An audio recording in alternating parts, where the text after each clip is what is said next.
Assalamu alaikum wa rahmatullahi wa barakatuh. Bismillah ar-Rahman ar-Rahim. What is remaining in the neural network session now is how to train a network. Okay, how to train a network. Now, training of a neural network can be said in just one statement. Okay, so I can tell you that we will train the network using gradient descent. And you know what gradient descent is and how it works, right? خلاص, done. We are done. Right? Let's go. We are done. Why aren't we done? We can simply say, yes, we will use gradient descent. Of course, to use gradient descent, we need to have the loss function, right? We need to write the loss function, but I think it's easy now for you.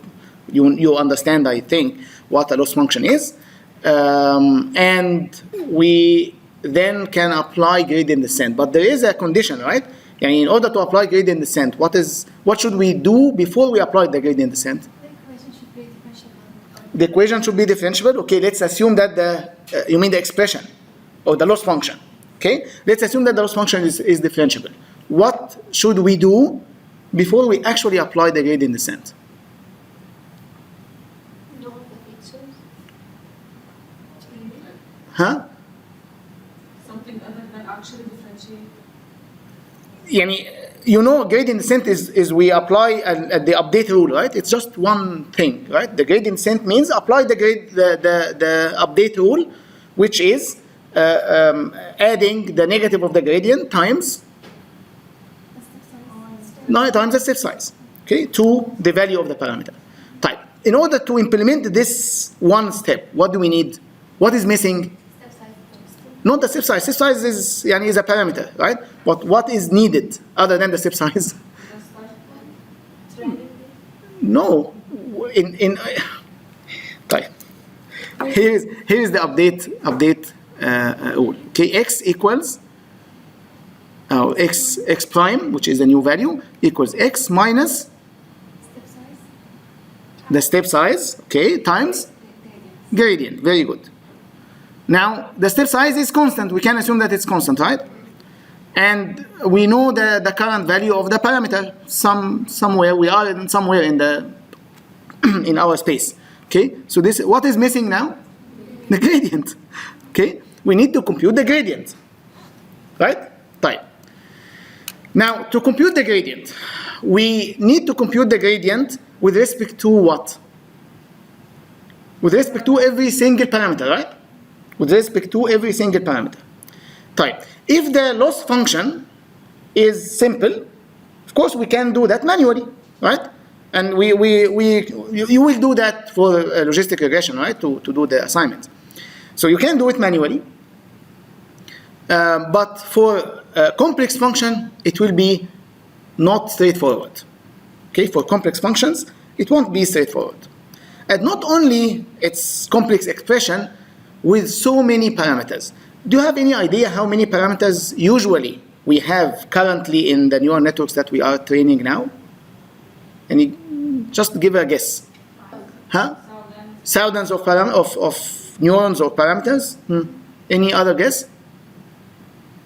Can we push it a bit? Billions. Billions. Not millions even. Billions. Okay? Of parameters. Current networks, okay?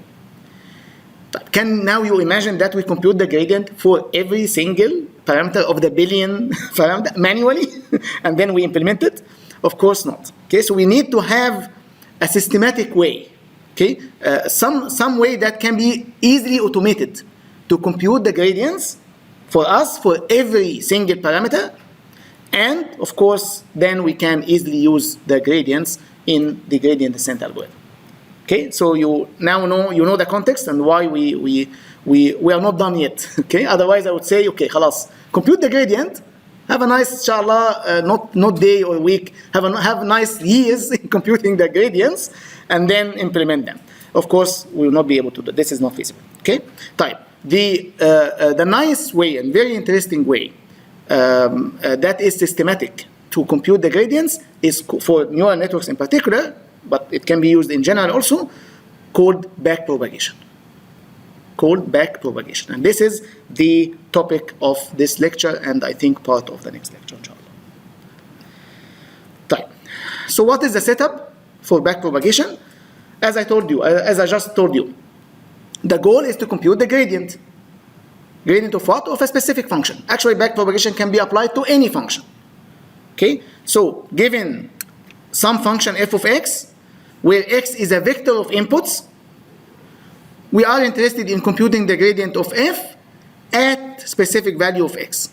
Okay? With respect to every single input. Now, in our context, what is f and what is x? We just said, right, earlier. F is the loss function, okay, and the x are the parameters, all the parameters. In fact, if we apply that to a neural network, as we said, f of course is the loss function, but the x is not only the parameters in general. Okay, and theoretically, x is not only the parameters, x is even the input examples. If you remember, the loss function is a function of the predicted value and the input example also. Okay, so we can also compute, theoretically, we can compute the gradient with respect to every single feature. Okay, but of course, practically, we don't do that. We are just interested in computing the gradient for the parameters only. Okay? But theoretically, you can compute the gradient with any input. That's the setup. Now, a quick review of what we mean by a gradient. Let's say that we have a function f of x and y. So from this slide, forget about neural networks, forget about loss function. We are now thinking of that setup, the setup of the previous slide. We have a function, whatever the function is, but of course we have in mind that the function is, in our context, is loss function, and we have any inputs. Okay? Again, we have in mind that these inputs will be the weights and the biases. But we will apply on very general functions. Let's say that we have a function f of x and y equals x and y. X times y. So, what is the gradient in this case? The gradient, we will have two things, right? We'll have to compute the partial derivative of f with respect to x and partial derivative of f with respect to y. That's the goal, right? The goal is to compute the gradient of the function or the expression with respect to every single input. Here we have just two inputs. Now what is df by dx? Y, right, from calculus. What is df by dy? X. Okay? Type. If I told you that x is equal to 4 and y equals to minus 3. So what is df by dx? Minus 3. And what is df by dy? 4. Now let's stop and try to understand what does that mean. When we say df by dx is minus 3, let's start with this one with 4, maybe easier. df by dy is 4. What does that mean? From the meaning of the gradient or the derivative. What is the meaning of the derivative? Rate of change. Rate of change, exactly. It's rate of change of what? Function. Of the function when this specific variable increases with a small value. That's exactly the meaning of the gradient or the derivative. Okay? So that means that if I increased y with a small value, let's say that we increased y by very small value h. This small value is very close to 0, but it's not 0. Very small to 0. Very close to 0. Now, the fact that df by dy is 4 means that the function f will increase by 4h. Very good. Okay, will increase by 4h. You can try it, by the way. Try, add a small value to y, and see what will be the effect on the function f. So that's the increase of y, and that's the increase of f. Okay? Is that clear? Right. How about this one? df by dx is minus 3. What does that mean? Rate of change. Apply the same thing. Yeah, rate of change. When the function is decreasing. Let's apply the same concept. What did we say? We say that if x increased with a small value, h, so let's say that x increased by h. So here y increased by h. That led to f increased by 4h. Right. Here we increase x by h. What will happen to f? If we apply it yani, literally, then f will increase by minus 3h, which means it will decrease by 3h. Okay, that's why we have the sign, the negative sign here. So that's the meaning of the negative sign. Okay, so if the derivative is positive, that means that if you increase the variable, the function will increase. If the derivative is negative, that means that if you increase the variable, the function will actually decrease. Okay? So we can say that this is the sensitivity. The derivative gives us the sensitivity of the function when we change the variable.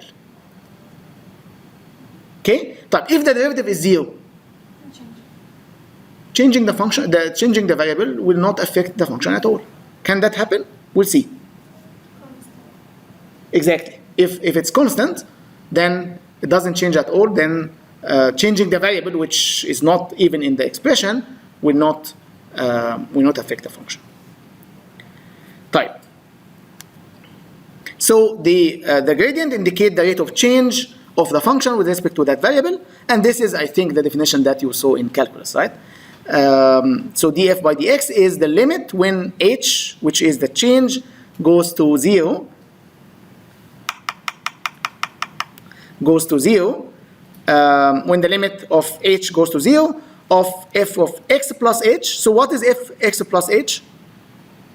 That's the new value of the function when we increase x with h. Minus f of x. So this is, if we look at this, the numerator only, what is the numerator? That's the difference that happened to the function. Okay? That's the increase or decrease of the function, and divided by h, of course. Okay? So if we call this d, then d, we can say that d is equal to the change of the function over h. That's why we said that the change of the function is equal to dh. Okay? That's why we multiplied, right? And as we said, the derivative on each variable tells the sensitivity of the whole expression on its value, the value of the variable. Any questions so far? So this is nothing new here. That's just the definition of the derivative or the gradient. Okay? What is the difference between derivative and the gradient? It's the same thing, but the gradient is on multiple variables. Okay? Right. Let's apply that in another function. F of x and y equals to x plus y. So in this case, what is df by dx? 1 plus 0. 1 plus 0, 1 plus y. 0, 0. So df by dx is 1 only. Okay? Y is not a function of x. Okay? How about df by dy? 1. Also 1. Okay? How about this one? F x and y equals max of x and y.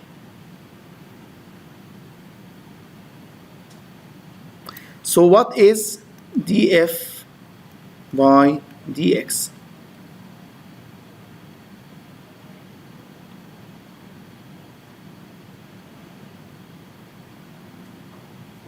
It depends, right?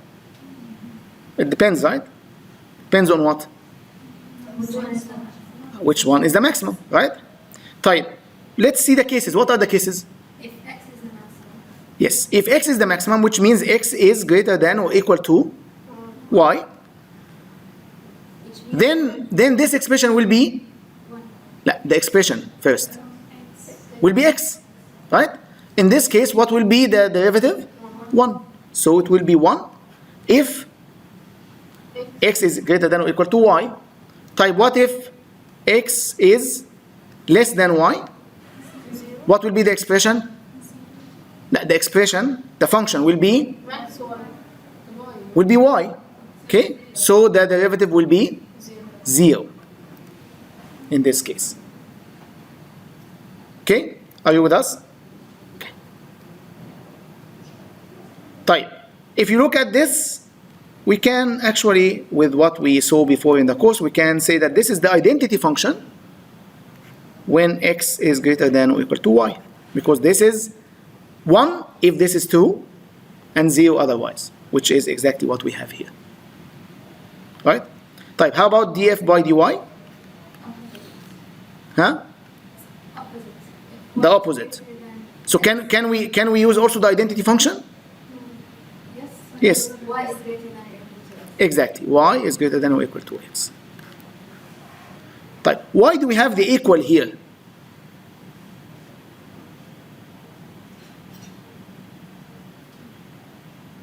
Then why don't we move this equal to here? Yes? If they're both equal, then we're going to have both x and y, then we're going to have x as 1. Exactly. Because if they are equal, then it's still x, right? So the derivative of it is 1. Okay, or y. The derivative of it will be 1.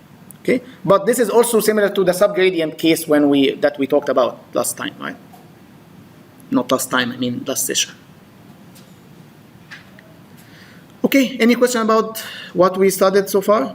What we discussed? I think it's straightforward, simple, right? Okay. Things will stay simple like that? Shouldn't, right? So let's make it a bit more complex. Okay? So let's have a composite function now. Let's say that f is a function of x, y, and z. So f equals, in this case, x plus y times z. Of course, we can expand it and we can compute the partial derivatives, right? But we can also use the chain rule. Do you remember the chain rule from calculus? Chain rule in computing the derivatives. Okay, type. I will remind you. So here we can, instead of directly computing the partial derivatives, we can say, okay, we will break down this into two expressions. We'll call x plus y a new variable, q. So q equals x plus y, which means that now f is qz. Okay? Now, can we compute f by dq and df by dq and df by dz? It's very simple, right? Because we saw this before. That's the multiplication of two variables. So df by dq equals z and df by dz equals q. We can also compute dq by dx and dq by dy, right? Which is 1 and 1, right? So this is what we have here. So df by dq is z, df by dz is q, dq by dx is 1, and dq by dy is 1. Okay? Now, did we compute what we want? What do we want here? Df by dx and by dy and by dz. Okay? So, df by dx, by the chain rule, it's df by dq times dq by d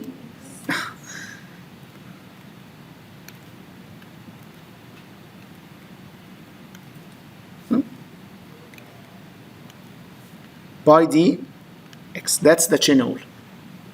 Okay? So the derivative of the function with respect to x is equal to the derivative with respect to the intermediate variables, okay, until we reach x. So df by dq times dq by dx. That's the chain rule. So we can use that to compute what we want. So df by dx now equals to df by dq, which is z, times dq by dx, which is 1, so it would be z. And similar to df by dy. What is remaining? We get it already خلاص. We just need df by dz, which is q, but we can expand it, of course, to x plus y. Okay, so this is the chain rule. And the chain rule, as you will see, I think, in the next 10 minutes, you will see that it is very important in backpropagation. So the chain rule says that we can compute the derivative of a function with respect to the inputs by computing intermediate derivatives. Okay, so we can make the expression composite factors, and we compute the partial derivative for each factor. Let's see that in practice. Same function, but now let's see how backpropagation will work to compute the derivatives of this function. First, the first step in applying backpropagation to compute the gradients for any expression or any function is to draw what we call a computational graph for that expression. What do we mean by computational graph? First, what do we mean by a graph? A graph is a network of nodes. Okay, nodes are connected by what we call edges. Okay, that's a graph. Okay, something like this, مثلا. They point to each other. Okay, it doesn't have to be fully connected. Okay, but it can be something like this. مثلا. This is a graph. Okay, bunch of nodes and edges. Type. Of course, a tree is a special case of a graph. Okay. Now, what do we mean by computational graph? We will draw a graph to show how the computations will be done for this expression. Okay, so the computational graph will show us how we can compute the values, how we can compute that expression, given the inputs until we compute the value of the whole expression. So for a computational graph, we will start with the inputs. What are the inputs here? X, Y, and Z. So we have three inputs, X, Y, and Z. And then we'll start to combine them together until we reach the final value. So we have X plus Y here. So we combine them through what we call a gate. So the nodes in a computational graph are called gates. Gates are operations, actually, mathematical operations. So here we will have a addition gate.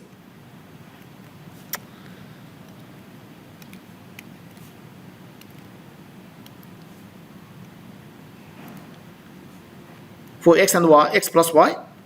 Okay, and we call this Q, right? So this is Q. Then Q and Z, how do we combine them? Multiplication. With a multiplication. So they will go to a multiplication gate. Now, what is the output? F. So this is the computational graph for this simple expression. Okay? Any question about this? Of course, we can draw a computational graph for any expression. Just start with the single individual variables and just combine them until we reach the final output. Type. Now this is the graph. Now let's say that we want to compute the gradient. Okay. Now what are the gradients that we want to compute? The gradients of f with respect to every single input. So we want to compute df by dx, df by dy, df by dz at specific values. So let's say that we will start with these specific values. X equals -2, y equals 5, and z equals -4. And now we will apply backpropagation to compute the gradients. Backpropagation has two main steps: forward pass and backward pass. Okay? But in the forward pass, we first compute the output values for each gate in the forward way. So starting from the inputs up up to all the way up to the output. So minus 2 plus 5 is 3. Then 3 times minus 4, minus 12. So that's the first step. Compute the output values. This is easy, right? Right? The second sub-step in the forward pass, which is very important, is to compute the local derivatives. We compute the local derivatives. What do you mean by the local derivatives? At every gate, we will compute the derivative of its output with respect to every input to it. Okay? So, again, we will do it in a forward way. So, for this gate, what is the local derivatives? It's dq by dx and dq by dy. Okay? For this gate, what are the local derivatives? df by dz and df by dq. Very good. Right. But let's compute the local derivatives. What is dq by dx? 1. Right? 1. So we'll just put it in parentheses here. 1. How about dq by dy? Also 1. Because that's an addition, right? Type. How about the multiplication gate? What is df by dq? Which is? What is z now? What's the value of z? Minus 4. So the local derivative df by dq is minus 4 now. Are you following with me? How about df by dz? 3. Because it's q, right? So the local derivative for the multiplication, it's reversing the values. Okay? Q will be the local derivative of the other one. Z will be the local derivative of the other one. This is the second step in the forward pass. Doing that, we are done with the forward pass. So in the forward pass, we will compute the output values for each gate. And by the way, once we compute the output value for each gate, we can compute the local derivatives. Or we can compute all the output values and then compute the local derivatives. That's the same thing. But any question up to this point? So again, the forward pass, compute the output values, and we compute the local derivatives. Type. Now, the backward pass. In the backward pass, we will apply the chain rule to compute the derivatives that we want. How do we do that? We will compute the derivative at each gate of the final output with respect to every single input of that gate. Actually, the derivative of the output. Okay, let me say it again. In the backward pass, we will compute the derivative of the final output, which is always f, with respect to the output of that gate. Okay, so let's do it one by one.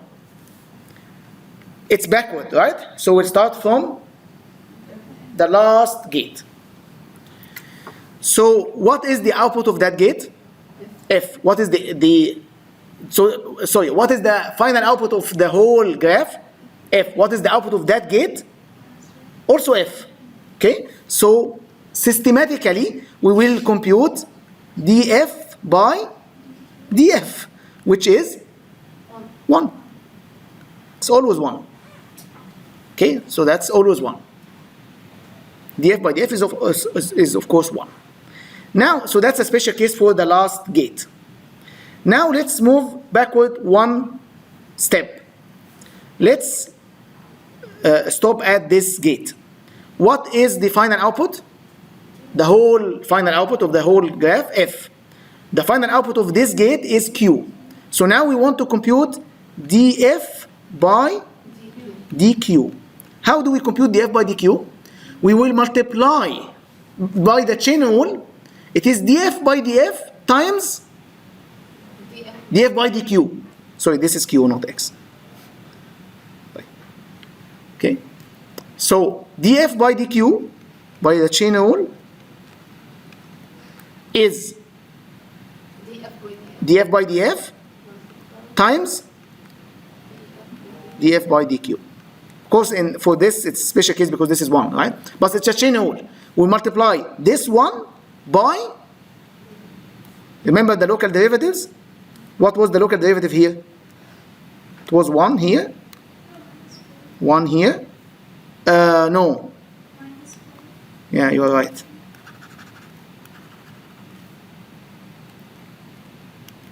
It was -4 here, 3 here, 1 here, and 1 here, right?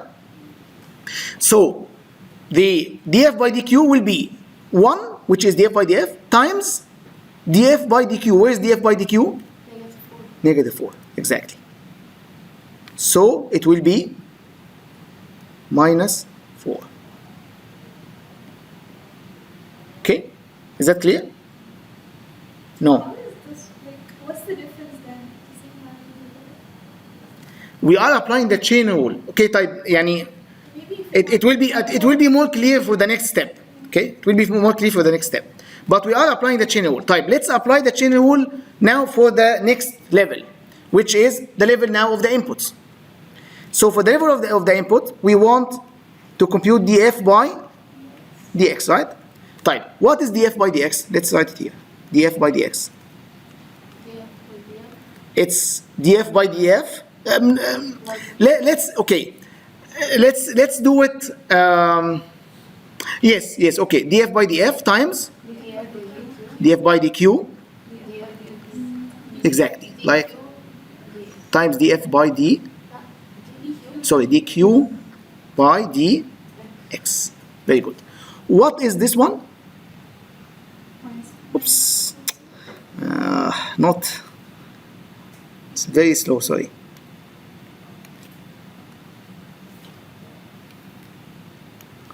What is this? This one. This part. Yes, exactly. It's -4. Okay? So we will multiply -4 with dq by dx, which is this one. We will get -4. So we are what are we using here? We are using the derivative of the final output with respect to the output of that gate, multiplying it with the local derivative to get the one step further of the gradients. So that will be -4. Now, how about df by dy? It's -4 times the local gradient, which is also -4. Type. How about df by dz? It's 1 times 3, which is 3. Okay? So in summary, now we are done, right? Because we computed the gradient now up to the inputs. Alas, we are done. How do we compute the gradients? We compute it in a backward way. We compute the derivative with respect to the output of the gate. Then to backpropagate it, we multiply it by the local derivatives. That's why it's called backpropagation. We propagate the gradients all the way going backward. So this one multiplied by -4 to get this one. Multiplied by 3 to get this one. Then this -4 multiplied by 1 to get -4, multiplied by 1 to get -4. That's backward propagation or backpropagation. Okay? Yes. Why are we going back and forth?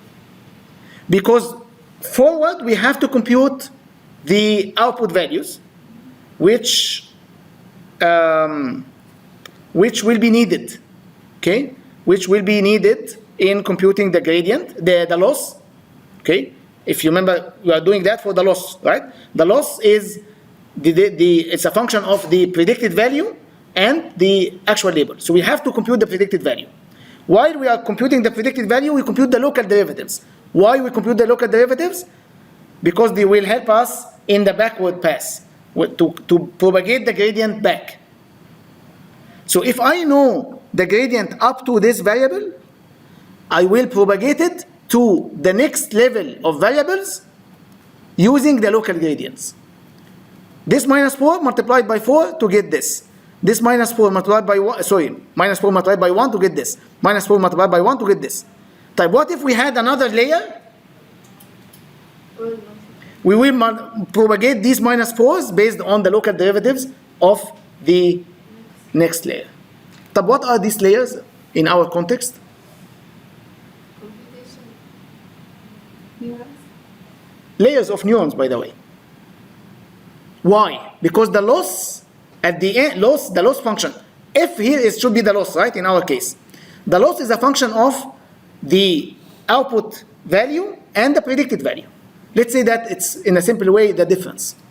Okay? So the computational graph of the loss function at the very end will be what?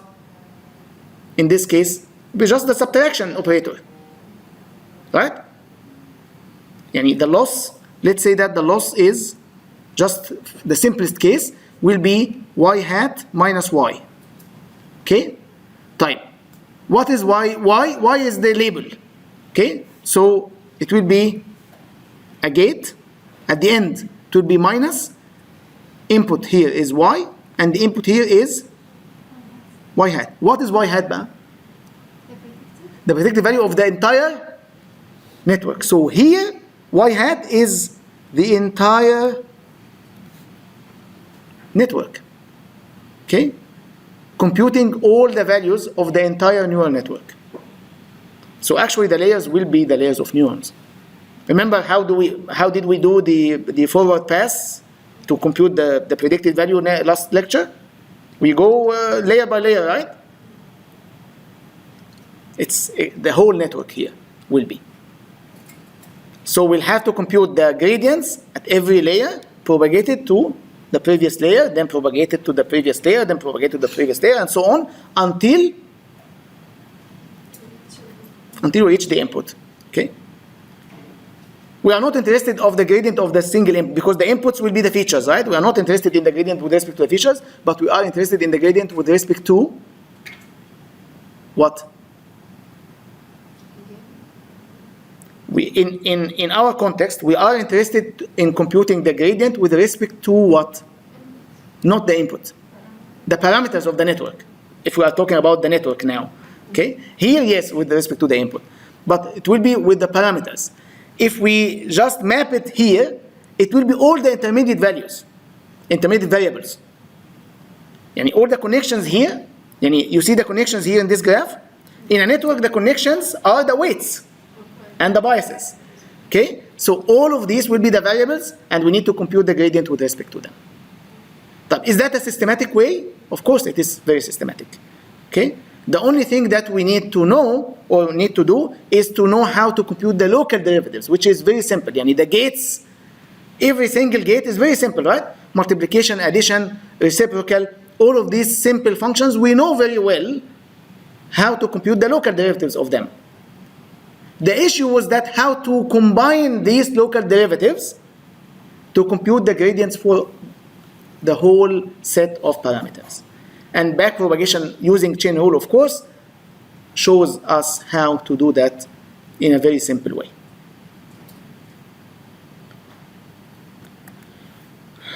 Okay, so these are the gradients. I think this is what we computed, right? 1, minus 4, minus 4, minus 4, 3. These are the gradients. Now this is the just a summary of what we did. Any questions? Right, let's go through the summary quickly, just to make sure that we didn't miss anything. So in the forward pass, every gate gets some inputs and can right away compute two things. What are the two things? The output of the gate and the local gradients or the local derivatives. Then, of course, we can do that for every layer, for every stage, we can compute that in parallel because they are independent. So that can be efficient. In the backward pass or backpropagation, each gate learns the gradient of its output and propagate it back to its inputs through the chain rule. Okay? Now, if you look at the whole process, by the way, backpropagation also is a name for the whole process, not just the backward pass. Okay, so that's the backpropagation algorithm as a whole has the forward pass and also the backward pass. You can think of it as communication between the gates. Each gate is communicating its output value to the gates of the next layer, right? And computing its communicating its gradient, the gradient with respect to its output to the previous gate, to the previous layer, to the gates of the previous layer. So in the forward pass, we are propagating the output values, right? In the backward pass, we are propagating the gradients. Okay? Is that clear? The backpropagation, this is an algorithm, of course, because it's very systematic sequence of very systematic steps. This is a core or the core step in training neural networks. So it's very important that you really well understand it. Which one will you use? Which one? What do you mean by which one? On some and on. Where are the two? The forward with Are these two different algorithms, forward and backward? No, the backpropagation algorithm as a whole is these two steps. You have to do these two steps. You have to do the forward pass, then you have the backward pass. the without respectable. Of course. But it can be done efficiently at each layer, as we said. It can be, the computations can be done in parallel. And also batch of, as we discussed last time, batch of examples can be used in matrices. Yani you don't have to compute that with individual multiplications, but we can use matrix multiplication, matrix vector multiplications. But of course, it takes time. Yani even with parallel processing, it will take time. That's why we need GPUs. If you hear about that in training, because GPUs will allow us to do parallel processing much more than normal CPUs. Type. Now let's quickly talk about the gates. What will be the gates actually, or what can be the gates? The gates can be any differentiable function. We used in that example we used the addition and multiplication, right? Actually, the gate in the computational graph can be any function that is differentiable and for which we can easily compute the derivatives. That means that if we want, if it's convenient for us, we can combine some of them, as long as that the combined function can be easily used to compute the derivative, or you know how to compute the derivative for. So that's the note here. So any kind of differentiable function can act as a gate or an operation, and we can group some together. Any questions? Is that clear? Yeah, this process clear? You understand how the process works and why it works that way. This is more important than how it just works. Any questions on why we are doing it that way? Can we repeat the whole lecture? The why, like the way. Type. What do you mean by the which exactly? Because why means maybe really it's the whole lecture, but what part exactly? Okay. Type. Why are we doing the forward pass? We need to compute the output values, okay, right? For all gates, if you think about it now in terms of neural networks, for all neurons, so that we can compute, eventually you can compute the loss value, okay? And also the output values will be used for computing the local derivatives. And if we go back here, I cannot compute the local derivative of dq by dx if I don't know x. Of course, x here doesn't, in general, can be output of some gate, right? So that's what I'm saying here is that you need to compute the values of the input so that you can compute the local derivative and the output. Okay? So that's the forward pass. Now, at the end of the forward pass, what did we get? the output values for all the gates, and also the local derivatives. Type, what is the importance of the local derivatives? If you apply the chain rule says that the gradient of the final output with respect to any variable is multiplication of local derivatives from the path, backward path, from the final output to that variable.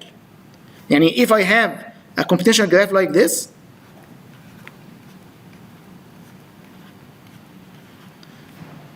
and let's say that this is y, and this is f. The gradient of y with respect to the gradient of f with respect to y is the multiplication of the gradient of f with respect to this variable. Let's say that this is x. So let's call this x1, x2, or not xk, just not to be confused. k1, k2, k3, k4. Okay. df by dy is the multiplication of df by dq4 times df by dk4 times dk4 by dk3 times dk3 by dk2 and so on. What are all of these? These are the local derivatives, right? So if I know the local derivatives from the forward pass, now I can use them in the backward pass to compute the gradient. Okay, I hope that is now the y part. Okay, why we are computing the local derivatives? Because we will use them to compute the actual gradients. Actually, the actual gradients is just multiplication of some of these local derivatives along the path, from the backward path, from the final output to that specific variable. Yes? So after we find the gradients for all the inputs, Mm-hmm. after the backpropagation, Yes. we're going to use that to find the new value of x and then again do the forward pass? Very good question. Okay. So now in the context of neural networks, we can compute the gradients with respect to all the variables this way, right? Of course, now we don't care about how complex the network is because it's very systematic, right? Once we compute the gradients, what should we do with them? We should apply the gradient descent rule for every single variable, which means that we will have a new value for these parameters. Okay, now we'll apply this. This is like now we are learning new values for the parameters. We apply a new example, we do the same thing. We update the parameters, apply a new example, a new training example, apply the parameters, and so on. Yes. This is called stochastic gradient descent. We update the variables for every single individual training example. But inshallah, next week we will learn that there is a modification of it called batch. We can do that in batch. Okay, so we don't have to do it for every single example. Did I answer your question? Any other questions? Type. I hope that you understood this topic. This is a very important topic. Okay, I hope that it's now much more clear. And I want you, before the next lecture, is to go through this example. Okay, we will do it together, but I want you to do it also on your own. First, do the example that we did. You know how we computed the gradient. Of course, you can do it yourself. And then check with yourself what is the meaning of these values. If you increase the value of the function with the value of that variable with some value, what will be the effect on the final output value? Okay? So this is an exercise that I want you to do to make sure that you understand. And then I want you to apply backpropagation for this function. It's a bit more complex than the one that we did, but if you draw the computational graph and apply backpropagation, it would be really easy. We'll do it inshallah together, but I want you to also do it first.